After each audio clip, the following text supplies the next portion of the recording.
learned a lot also from the youngest at the end of my career because a new generation brings something that is new, that is. Baru kali ini dalam sejarah, Ketua Wasit FIFA Pierluigi Collina blak-blakan menyebut sebuah pertandingan harus diulang. Ia bilang kemenangan Vietnam atas Indonesia di final AFF U23 2025 penuh kejanggalan dan gak sah secara moral.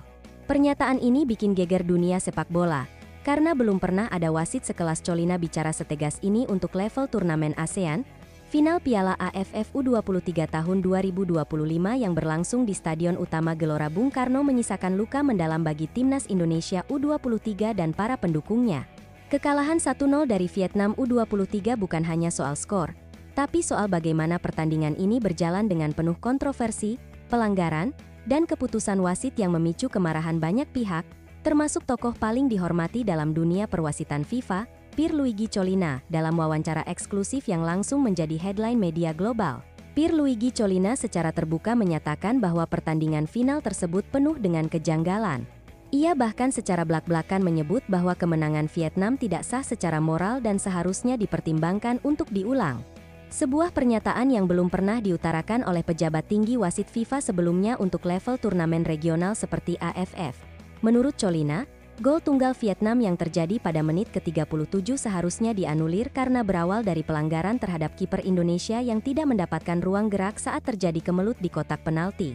Ia menegaskan bahwa keputusan wasit Koji Takasaki yang mengesahkan gol tersebut bertentangan dengan prinsip dasar perlindungan terhadap penjaga gawang. Collina juga menyoroti keras insiden pada menit ke-63 saat pemain Indonesia U23 dijatuhkan dengan jelas oleh pemain Vietnam di dalam kotak penalti. Momen itu terjadi tepat di depan mata wasit. Namun tidak ada peluit, tidak ada penalti, dan tidak ada pemeriksaan ulang. Sebuah keputusan yang menurut Collina sangat tidak bisa diterima dalam sepak bola modern, yang membuat publik Indonesia semakin geram. Ternyata ini bukan kali pertama Koji Takasaki memimpin laga final timnas Indonesia di level AFF. Collina mempertanyakan keputusan AFF yang terus-menerus menunjuk wasit asal Jepang tersebut setiap kali Indonesia mencapai partai puncak. Ini menimbulkan dugaan adanya skenario tertentu yang merugikan Indonesia. Lebih jauh lagi, Collina menyebut bahwa Vietnam memainkan sepak bola yang melampaui batas sportivitas. Ia menyayangkan bagaimana aksi-aksi brutal dari pemain Vietnam dibiarkan begitu saja.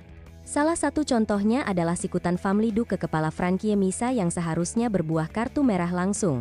Tak hanya itu, pada menit ke-83, Doni Triamungkas mendapatkan tendangan ke bagian perut oleh bek Vietnam setelah sukses merebut bola. Wasit Koji Takasaki kembali tidak mengambil tindakan apapun. Sebuah tindakan yang menunjukkan bahwa perlindungan terhadap pemain tidak ditegakkan sama sekali dalam pertandingan itu. Keributan besar terjadi pada menit ke-53 ketika Frankie Misa dijegal brutal oleh pemain Vietnam. Aksi tersebut memicu reaksi keras dari para pemain Indonesia. Namun sekali lagi, wasit tidak mengeluarkan kartu merah ataupun memberikan peringatan keras kepada pemain Vietnam. Sebuah sikap lunak yang mengabaikan prinsip keadilan. Selain aksi kekerasan fisik, Collina juga mengkritik strategi drama ala Vietnam. Menurutnya, pemain-pemain Vietnam terlalu sering berpura-pura cedera setiap kali Indonesia mulai menguasai bola. Ini adalah bentuk manipulasi permainan yang seharusnya bisa dikenali oleh wasit dan dihukum dengan tambahan waktu yang proporsional. Namun dalam kenyataannya, wasit justru memberikan tambahan waktu yang minim meskipun banyak penghentian karena aksi jatuh-jatuhan dari pemain Vietnam. Hal ini membuat Indonesia kekurangan waktu untuk menyamakan kedudukan di akhir pertandingan. Terlepas dari semua kontroversi tersebut, permainan timnas Indonesia U23 di laga final tetap mendapatkan banyak pujian. Media Vietnam sendiri, The Tao, mengakui bahwa Indonesia tampil jauh lebih dominan secara taktik, strategi, dan kualitas individu. Pelatih Gerald Van den Burg dianggap telah membuat langkah revolusioner dengan mengubah formasi dari 4-3-3 menjadi skema 3-4-3 yang membuat Vietnam kehilangan keseimbangan sejak menit awal. Perubahan taktik itu mengejutkan semua pihak, termasuk media Vietnam sendiri. Kembalinya dua pemain kunci di lini tengah, Arkan Fikri dan Tony Firmansyah, menjadi titik balik bagi dominasi Indonesia di lini tengah. Arkan Fikri tampil sebagai pengatur serangan yang penuh ketenangan, sementara Tony menjadi pemotong serangan Vietnam yang sangat efektif. Duet mereka membuat kapten Vietnam, Quat Van Hang, kehilangan arah dan tidak mampu mengembangkan permainan.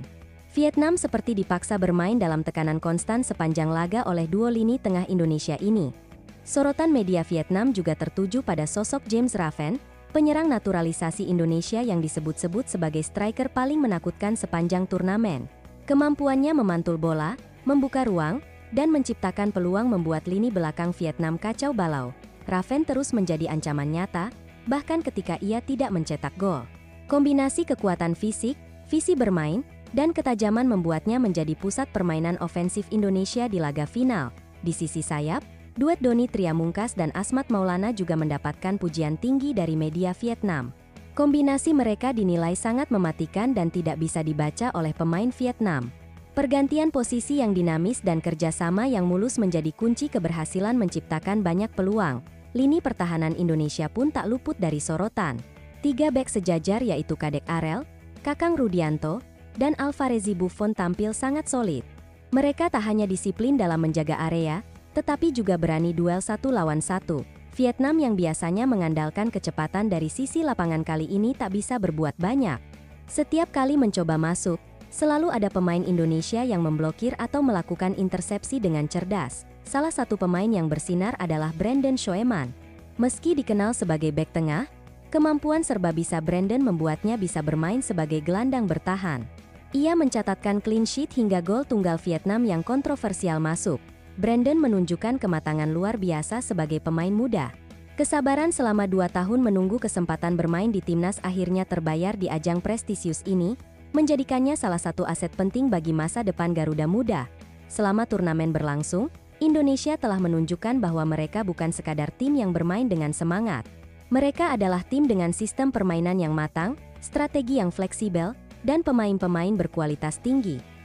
Media Vietnam sendiri menyatakan bahwa jika mereka tidak segera berbenah, maka Indonesia akan semakin jauh meninggalkan rival-rivalnya di kawasan ASEAN.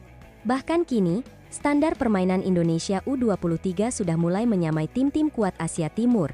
Dalam situasi yang penuh kontroversi dan tekanan, semangat para pemain Indonesia tetap menyala. Mereka bermain dengan determinasi tinggi dan keberanian luar biasa meski wasit tidak berpihak. Para pemain seperti Raihan Hanan, Hoki Karaka, dan Kakang Rudianto tampil tanpa kenal lelah. Mereka mencerminkan semangat generasi baru sepak bola Indonesia yang tak mudah tunduk pada tekanan. Akhir dari pertandingan ini memang bukan kemenangan. Namun justru lewat pertandingan penuh drama inilah publik Indonesia dan dunia bisa melihat bahwa Garuda Muda kini bukan lagi tim penggembira. Kemenangan moral ada di tangan Indonesia. Suara lantang Pierluigi Collina hanyalah salah satu dari sekian banyak yang menyadari ketidakadilan dalam pertandingan tersebut. Kini, bola ada di tangan AFF dan FIFA. Akankah mereka bersikap? Ataukah semua ini akan menjadi sejarah baru dalam daftar panjang perjuangan Indonesia melawan ketidakadilan di lapangan hijau? Apapun keputusan yang akan diambil ke depan, satu hal yang pasti, Garuda Muda telah menunjukkan siapa mereka. Sebuah generasi baru yang siap menjungkir balikan dominasi lama di sepak bola ASEAN dan kisah ini baru permulaan.